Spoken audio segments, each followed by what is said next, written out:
जय गुरुदेव।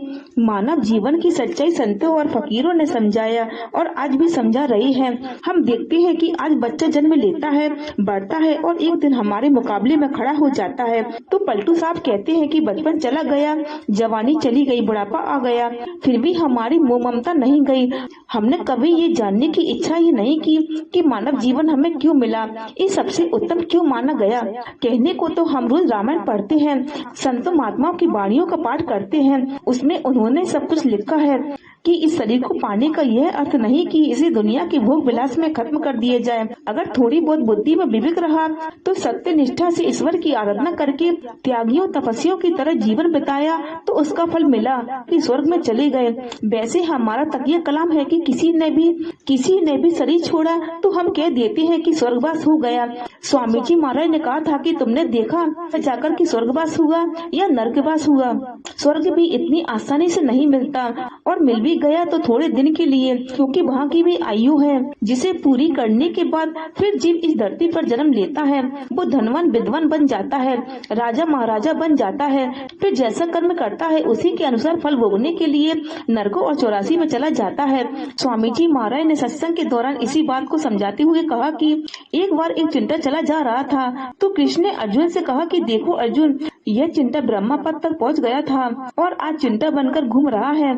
ये है कर्मों की गति जिसे केवल संत महात्मा फकीर और योगी ही समझ सकते हैं। इसीलिए महात्मा जोर देकर समझाते हैं कि ये मनुष्य शरीर मिला है थोड़े दिनों के लिए, इसमें अपनी जीवात्मा को जगा लो, कर्मों की बेड़ी काट दो, कर्मों से मुक्त होकर अपने सच्चे दीप चलो।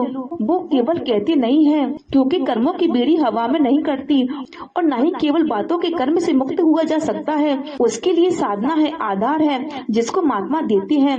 वह आधार है नाम का, नाम चेतन है और आत्मा भी चेतन है। महापुरुष आत्मा को जगाकर नाम के साथ जोड़ने की साधना बताते हैं और वो हर तरह से जीवों की मदद करते हैं। स्वामी जी महाराज कहा करते थे कि मैं इधर भी तुम्हारे साथ हूँ, उधर भी तुम्हें मिलूंगा, तुम्हारी मदद करूंगा। लेकिन हम जीव इतने निर्मल और कमजोर हो गए हैं, संसार में हमारी आसक्ति इतनी प्रबल है कि हम महात्माओं की दया का लाभ भी नहीं उठा पाते।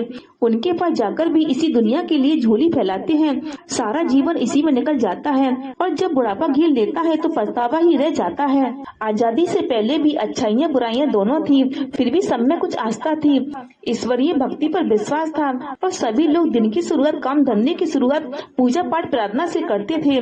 मुसलमान भाइयों में तो आज भी परंपरा बनी हुई है, शुरुआत नमाज से करते हैं और दिन का अंत भी नमाज से करते हैं। वो चाहे कहीं भी हो 5 वक्त का नमाज जरूर अदा करते हैं। इस मामले में अपने को हिंदू कहने वाले लोग अगर कोई काम बढ़ गया तो पूजा छोड़ देंगे, प्रार्थना छोड़ देंगे और अब तो आस्थाएं भी सबकी डोल गई हैं, परंपराएं भी डोल गई हैं, सब आजाद हो गए हैं। ये आजादी 4 चीजों में बंद कर रह गई, सिनेमा, सीरियल, विज्ञापन और राजनीति। सिनेमा तो 2-3 घंटे में खत्म हो जाता है, उसको देखने के लिए समय निकालना पड़ता है, लेकिन सीरियल यानी दूरदर्शन अनेक चैनल पर घर घर में घुस गए हैं। वो द्रुपदी के चीड़ की तरह चलते हैं, कब कहाँ सीरियल अचानक मोड़ ले ये कोई नहीं जानता। और रहा विज्ञान, तो विज्ञान के बल पर कंपनियां चल रही हैं, प्रिंट मीडिया और इलेक्ट्रॉनिक मीडिया चल रहा है। विज्ञान भी किस उत्पाद से किसका संबंध जोड़कर प्रस्तुत करेगा ये नहीं समझा जा सकता। ये जरूर है कि विज्ञान के बल पर मीडिया चल रही है। रही राजनीति, तो वह भी सीरियल बन गई है जो चलती चली जा रही है। कब कौन सा मोड़ आ जाएगा ये नहीं समझा जा सकता, कौन सी नई पार्टी खड़ी हो जाएगी यह भी समझ से बाहर है। अब कौन किससे गठबंधन करेगा और कब उनमें दुश्मनी हो जाएगी यह भी नहीं समझा जा सकता। और आज चारों तरफ चुनावी मौसम है, कल तक जो दोस्ती का दम भरते थे आज एक दूसरे पर कीचड़ उछाल रहे हैं, एक दूसरे की बकिया उधेड़ रहे हैं। इसके लिए शब्दों का भी ध्यान नहीं है कि हम क्या कर रहे हैं।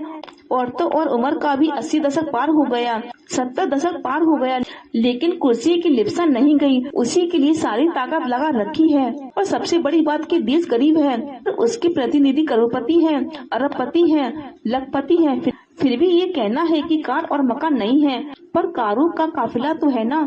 जय गुरुदेव।